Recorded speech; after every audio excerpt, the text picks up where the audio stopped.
Assassinamos o voto secreto. Diz o caput do artigo 14 da nossa Constituição.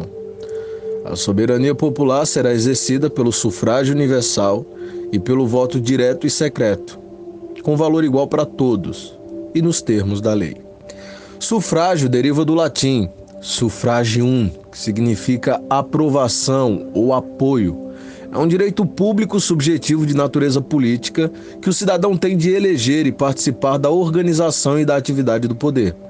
O voto é o exercício do sufrágio. Consiste, portanto, na prática efetiva de um direito. Pronto, definimos nosso objeto de observação.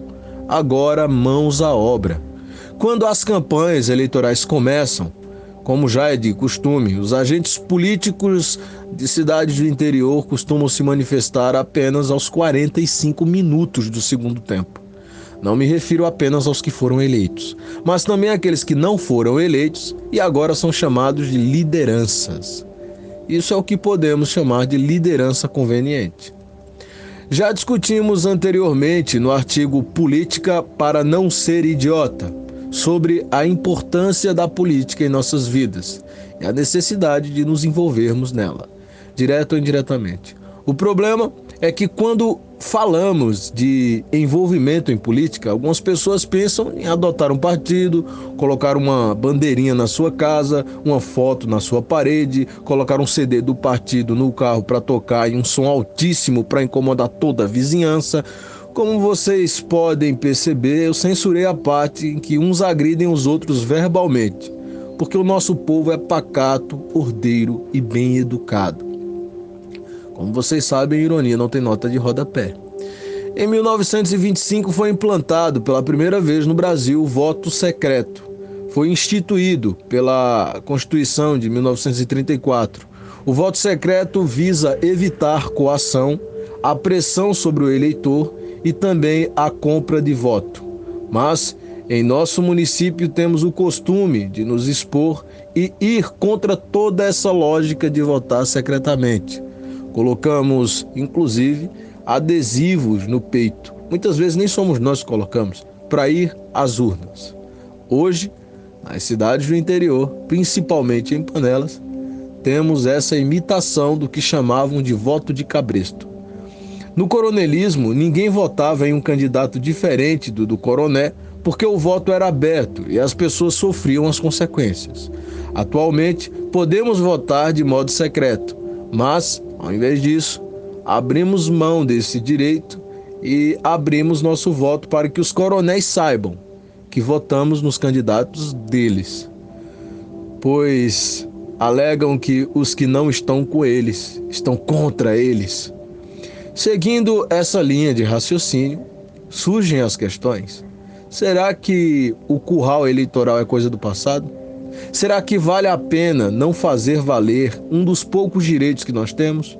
Por que escolhemos um candidato sem escutar os dois lados primeiro? Por que não podemos frequentar livremente os comícios de um candidato diferente do nosso, sem ser humilhado pelas pessoas? É interessante como a campanha eleitoral em cidades pequenas tem sempre uma tendência beligerante. Costumamos botar a culpa nos políticos, mas talvez o problema esteja na forma com que vemos e fazemos, o que erroneamente muitos chamam de democracia. O que quero provocar aqui é uma reflexão que traz à tona a nossa fragilidade.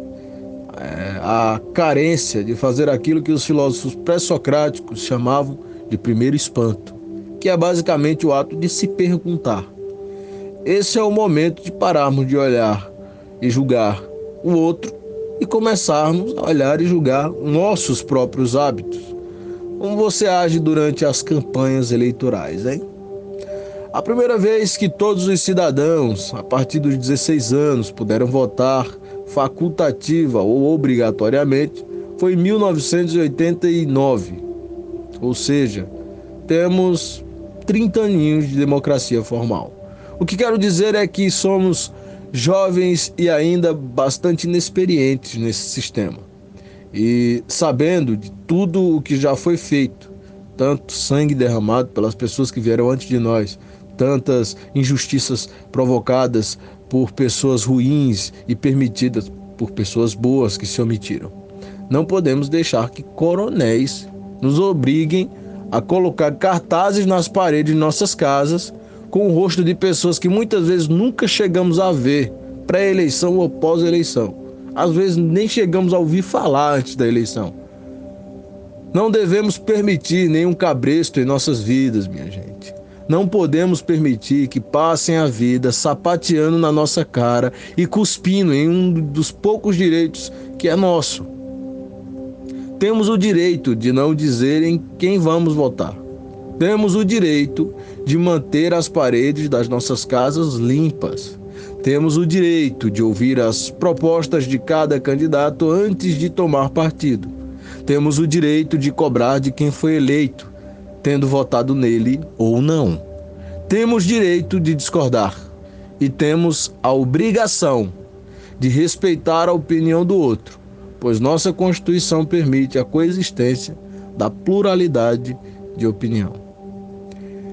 Pierre Logan, para o site www.panelaspernambuco.com. Texto publicado originalmente em 7 de julho de 2014.